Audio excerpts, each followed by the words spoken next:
Ever had mango brownie? Well, we are providing you with a recipe today that can help you to have your favorite dessert and your favorite fruit in one piece.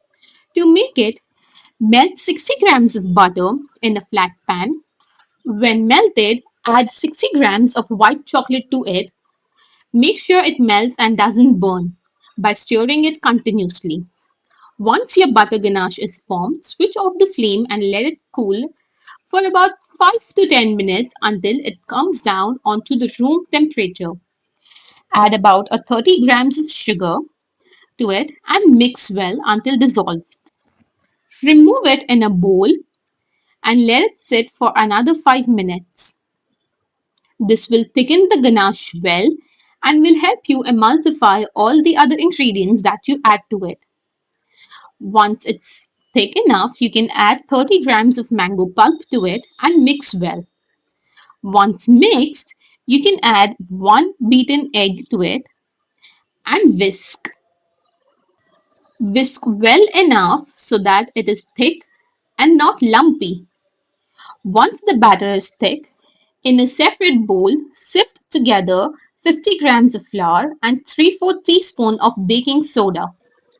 Add it to the brownie mix that you've created with pulp and butter and mix well. Make sure there is no lumps in the batter. In the same bowl that you sifted your flour in, you can add the chunks of chocolate and make sure just to coat it a little bit with the flour. This will prevent your chocolates from sinking deep down in your brownie and will emulsify well with the batter.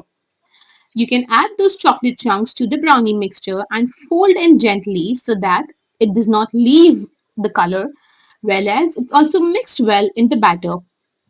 In a lined tray, empty this batter and top it with some chocolate chips. Line your mold with the butter paper. This will prevent the brownie from sticking to the bottom. Also will give you an easy demolding. Pour in the mixture in the lined mold and bake it at 160 degrees Celsius for 15 to 18 minutes. Once baked, remove it from the oven and let it cool. Once it's cooled, you can cut it into pieces and serve.